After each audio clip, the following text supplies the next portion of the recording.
Hello दोस्तों, आप सभी का एक नए वीडियो पे स्वागत है। आज का जो वीडियो होने वाला है वो 50 पैसे के सिक्कों के बारे में होने वाला है, जिनको 1972 1972 से लेके 1983 तक 1983 तक मिंट किया गया था। अब इन सिक्कों में कई सारे सिक्के कीमती हैं, तो आपको वीडियो स्टार्टिंग से लेके एंड तक देखनी है, जिससे कि आपको क्लियर समझ में आए कि कौन सा सिक्का आपको कलेक्ट करना है। वीडियो शुरू करने से पहले अगर आप चैनल पे नए हैं तो वीडियो को लाइक करना है, चैनल को सब्सक्राइब करना है और ये वीडियो अपने फैमिली मेम्बर्स के साथ शेयर करना है कि उनको भी इन सिक्कों के बारे में जानकारी हो सके। तो चलिए वीडियो को शुरू करते हैं। तो सबसे पहले हम सिक्के का ऑब्वर्स साइड और रिवर्स साइड देखेंगे, यानी कि सिक्का आगे से और पीछे से कैसा दिखता है, उसमें क्या डिज़ाइन बनी हुई है। सबसे पहले हम ये देखेंगे। तो स्टार्ट करते हैं ऑब्वर्स साइड से। ऑब्वर्स साइड यानी कि जो सामने वाला हिस्सा है सिक्के का, वहाँ से। तो सबसे पहले आपको अशोकन लायन कैपिटल सामने देखने को मिलेगा। सीधे हाथ तरफ आपको इंग्लिश में इंडिया देखने मिलेगा और लेफ्ट तरफ आपको हिंदी में भारत लिखा हुआ दिखेगा। अब सिक्के के पीछे की तरफ चलते हैं रिवर्स साइड में। तो ऊपर आपको हिंदी में पैसे लिखा हुआ दिखेगा, इंग्लिश में पैसे लिखा हुआ दिखेगा और उसके जस्ट नीचे नंबर 50 लिखा हुआ दिखेगा।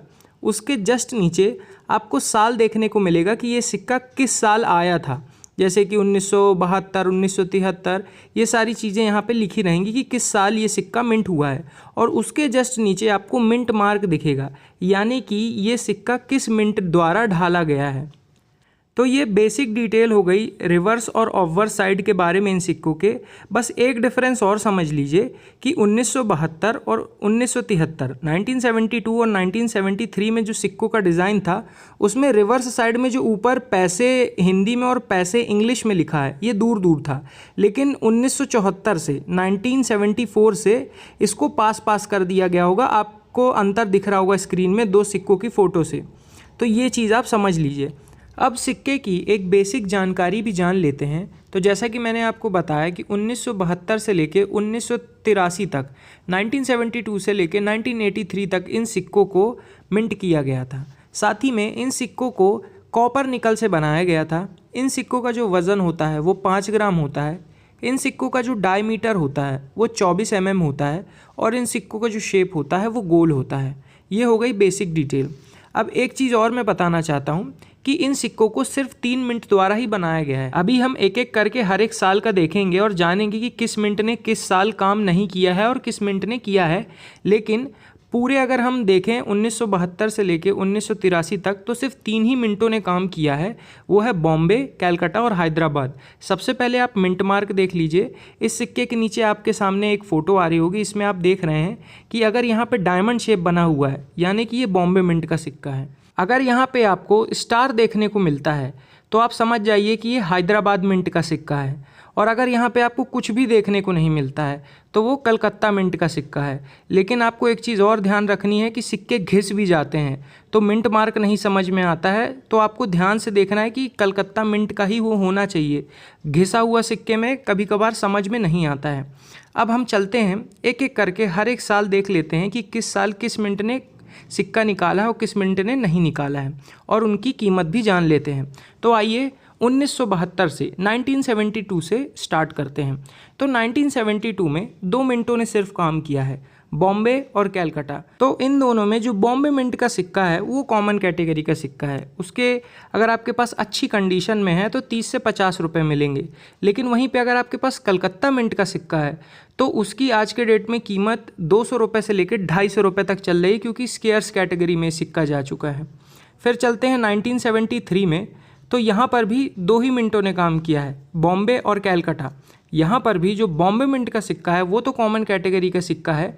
यूएनसी कंडीशन में आपको 20 से 50 रुपये के बीच में मिल सकते हैं।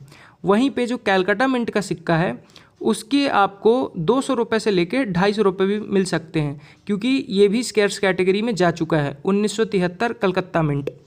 अब चलते हैं 1974 में, यानी कि 1974 में। तो यहाँ पे सिर्फ 2 ही मिंटों ने काम किया है, बॉम्बे और कलकत्ता। और दोनों ही मिंट के यहाँ पे सिक्के कॉमन कैटेगरी के हैं। यूएनसी कंडीशन में आपको 20 से 50 रुपये के बीच में मिल सकते हैं। अब चलते हैं 1975 में, 1975 में। यहाँ पे आपको ध्यान देना है, यहाँ पे 3 मिनटों ने काम किया है, बॉम्बे, कलकत्ता और हैदराबाद।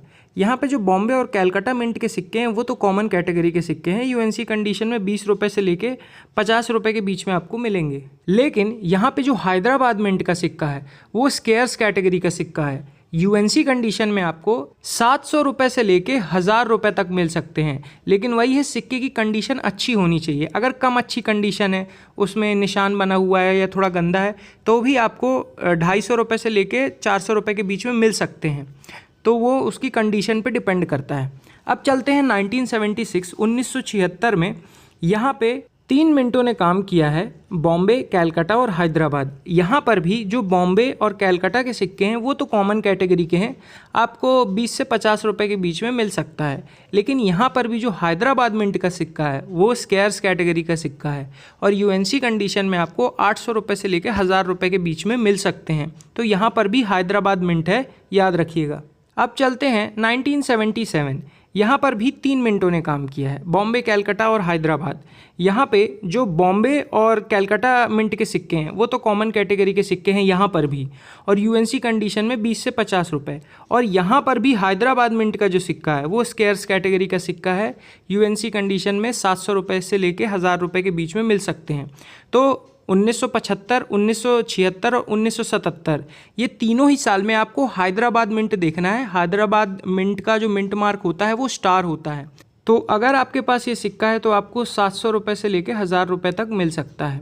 अब चलते हैं 1978 में, और यहाँ पे इन 50 पैसों के सिक्कों में सबसे ज़्यादा रेयर सिक्का आता है।